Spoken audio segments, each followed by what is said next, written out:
Hello, so a brief introduction. I am David and I am a practitioner in mindfulness.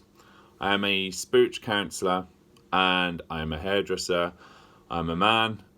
I like to think I am anyway. But what I want to start these talks on is basically through doing my spiritual counselling, I've realised there's a bit of a niche with male depression that I think I was reading in England, like 1 in 4 of suicides are men. And even though more women are depressed or diagnosed with depression, more men actually go ahead and take that plunge and actually go ahead with the act of suicide, which I think is quite alarming.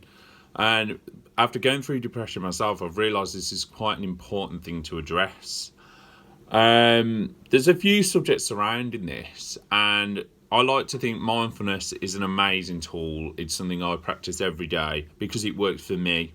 And I think whatever works for you works for you. You know, if you think drawing a picture works for you, if you think writing a blog works for you, even writing down, I'll do that sometimes, not all the time. Sometimes I'll fancy writing, sometimes I'll fancy going for a run. Sometimes I'm an all or nothing person. I understand my own personality to get me to that point. But what I do want to address in this first talk is after going through depression myself, not more than once, because I understand initially depression is you just think, right, once it's over, it's over. But if you just said to me 3 or 4 5 years ago that I would have the life I've got now, I never would have believed you, because I was at a point where you feel nothing. Everyone thinks when you're suicidal or depressed or that you're going to be sad and crying and everything all the time. That really isn't the case. I certainly wasn't. I did cry beforehand, but I got to this numb point where you are literally feeling nothing. Like you are helping no one in the world, and I love to think I can make people laugh or help people, but you feel like you're not helping anyone in the world, that you're not doing anything, that you're not serving any purpose, and that like you've let everyone down. I think that's the worst thing, that you feel like you've let everyone down, that you think that you are nothing, and you become nothing. But this was almost quite mind blowing for me, that actually when you hit that point you almost have to surrender to get to that point, because when you hit that point of nothing, that's when all of a sudden you almost reset and become your authentic self. I think quite spiritually. I am quite a spiritual thinker. It's like I believe in sort of a higher power and all that. Not God, I'm not religious or anything, but you are your own God. You are your own sort of higher being or whatever, and you can download whatever information and answers you want, because they're all in here effectively.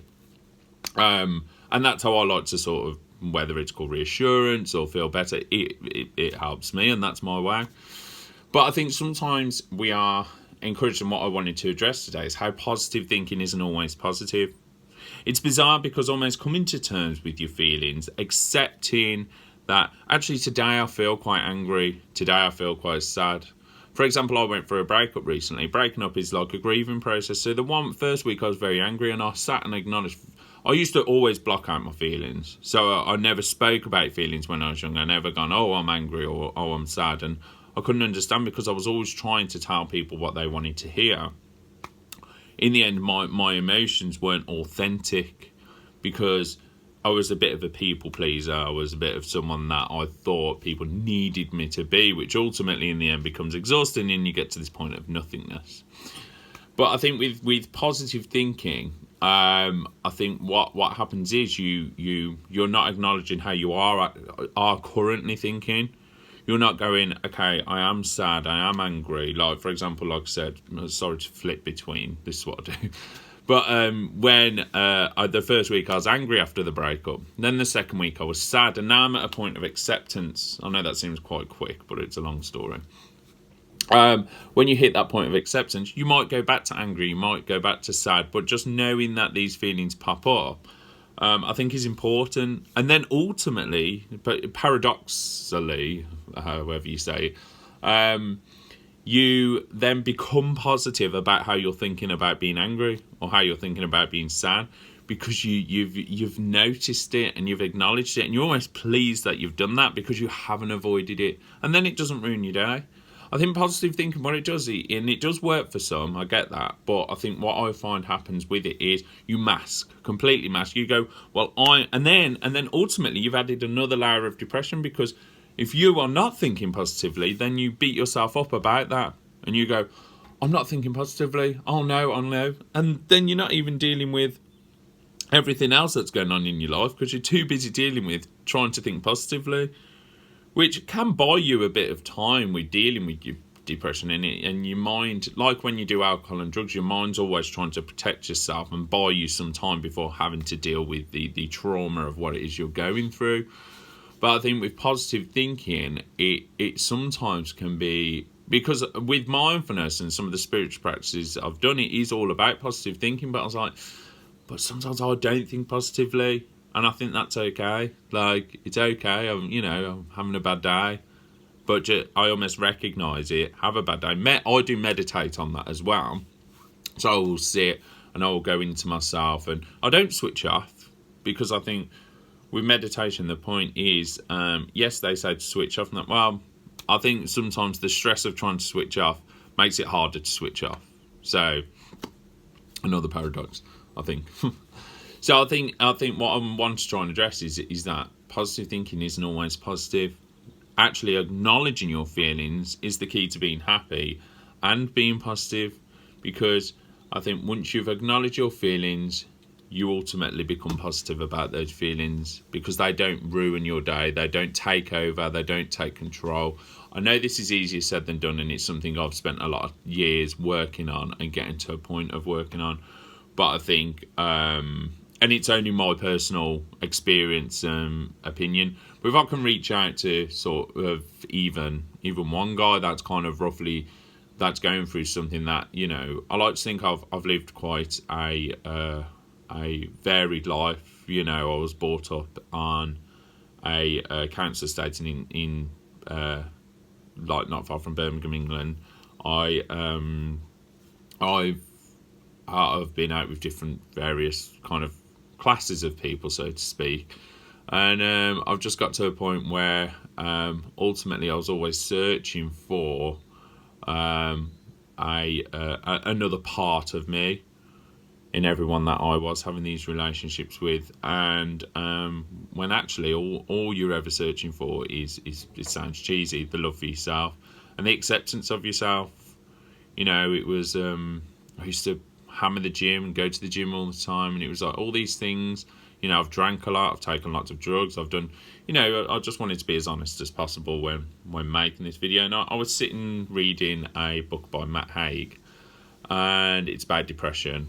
And I just thought I've wanted to do something like this where you can reach out, because I think when I'm talking to my clients, I'm very new to this as well, by the way. When I'm talking to my clients, I feel they have a better connection when they see you face to face, and they can understand you're genuine, and they can understand where you're coming from. They can understand your emotion and your integrity, and where I think you're going with what you're trying to say. I understand I can sound quite waffly. I understand that I can sound quite puzzled and confused. But as you can imagine, there are a million subjects that I do want to sort of address. But this ultimately wanted to be an introductory video, but almost say, if you're not thinking positively, that's okay. It's okay to just, if you're sort of lying in bed for an extra 10 minutes saying, and this might be controversial to some, but it's just personal from what I think. If you're lying in bed for another 10 minutes and you're saying to yourself, I don't feel great today, but I think sometimes jumping out of bed and going, nope, I'm fine. The more you say you're fine, the less you're fine. It's like, as a gay man that I am, the more I would say, I'm not gay, the more I was trying to convince myself that I wasn't, when obviously I am. So yeah, I think it's okay not to be okay. Sometimes it's okay not to be fine. Just acknowledge it, and also talk. Like, if by all means get in touch with me if you need to. I'm more than happy to talk to you. But just know that actually, I think with most of the world for the past 50, 60 years, it's always been, this is not to say men are victims, but it's been very much about women empowerment and, women taking control and sort of taking control of themselves, which I think is absolutely amazing. And it's nice to see so many strong women out there.